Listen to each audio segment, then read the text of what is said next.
Andy Johnson here. I'm here to talk about writing, but am I really talking about writing or teaching of writing or being and becoming a teacher? I'm not quite sure. But I know teachers of writing must write. I'm working on a project right now as I'm teaching graduate students to write. And as I was writing, I suddenly discovered something important that I'm going to tell you about right now. And this is why teachers of writing must write. Now, if you're in an elementary, middle school, high school, yes, you must write. They don't have to be published articles or big things. It could simply be memories or journal writing or songwriting. But you should be engaged in the act of writing. You know what it's like, and you can demonstrate to your students. And with your writing, and here's what I discovered. Sometimes you write to see what it is you have to say. You kind of know where you're going. You have this impression, but it's not really clear in your mind. So as you start writing, one thing connects to the other, and you get more ideas, and it becomes more clear. So you should just begin writing. Write, knowing that it may not be exactly clear, but as you start with one sentence and one paragraph, it may begin to take shape. You have to write poorly. The goal is to write. And again, don't edit yourself. Oh, this is terrible. No, get it out there. Writing poorly is the first step in writing well, because you're going to go back, you're going to revise. But if you get too stuck up on getting it just right, you won't see the ideas and the bigger connections. So make sure you get slop on the page. If it's not going exactly the way you want it to go, don't panic. Touch your work every day. Show up. Even though you think you may not be working, your unconscious mind is bubbling. This keeps your unconscious mind engaged. And again, I was working on this book and I had the outline. I did all my research and it just was not going. I was not enthused about it. And I would show up and I'd spend a day, maybe I'd get a paragraph done, but I touched it every day. And as I was writing, I was also doing some extra reading on the subject.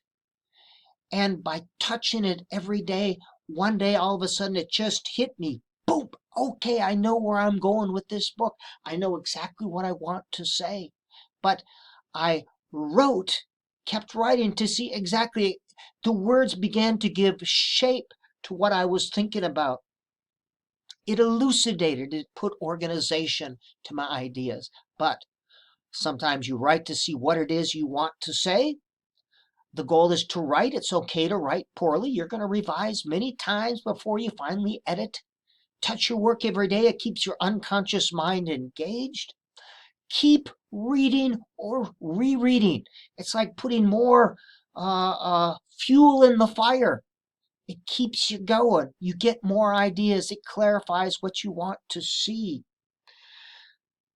Rereading. As I'm writing, I'm always reading, I call it a parallel book. I'm writing a book about teaching writing. Well, I'm reading books about teaching writing and I'm getting ideas and getting more information. And I've already done all my review of the literature. I've done that, but I continue to read to get some more good ideas. And I realize that learning to teach is much like learning to write.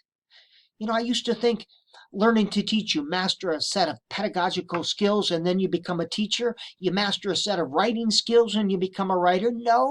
No, skills are important, but they're best learned in context, not in a scope and sequence. Writing skills, you best learn in the context of authentic writing. Teaching pedagogy, we teach you over here in these teacher preparation programs, and then you go over there and you try to implement, and there often is very little transfer. If we really wanted to create master teachers, we'd get them engaged in the act of teaching with a mentor teacher, and we would have a teaching workshop, much like a writing workshop, where you'd learn these skills in context. Learning to write happens over time. It's not a drive-through experience. Learning to teach happens over time. We don't create finished teaching products in 4 or 5 semesters. Both writing and teaching are skills. It's a craft in that you learn it over time. It gets better over time. But you need to practice writing, practice different skills, teaching skills, and you need to reflect. What worked well here? What works well with this writing? Getting feedback from other writers and a response. Oh, that worked, that didn't, is essential for both teaching and writing. Conversation is essential for teaching. What are you doing? What ideas are you trying? For writing, here's what I'm doing. Here's my idea. Planning is essential for both. Body of knowledge is essential for both. It's hard to write if you don't have anything to write about. This is mostly related to expository writing and argumentative writing. All children can write, absolutely. The writing with the young children may involve more squiggles and shapes, but they can write. All teachers can teach. They may not teach very well, but they are already teachers. Our goal is to help them become the teacher within. And teachers and writers are not standardized products.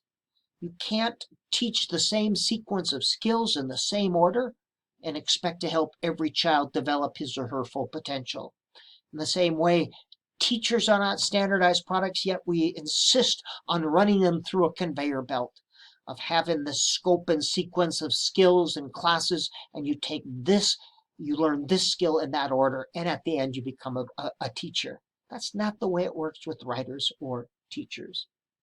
All right, just some things that I discovered. I got all excited about it because teachers of writing must write. But as I was writing, didn't really know where I was going. But the more I wrote, the more I knew exactly what I wanted to say about the topic with which I was writing. Write, that's the goal. Touch it every day. Show up. Even if it's garbage, show up. Make sure you're getting some ideas. That's the way you keep your unconscious mind involved. Touch your work every day. It may be simply to review your notes or read an article or a book about it, but touch it so your unconscious mind stays engaged. Keep reading or rereading as you are writing. It's like adding, I don't want to say ammunition to the gun, but adding fuel to the fire. It keeps it going. And learning to teach is much like learning to write.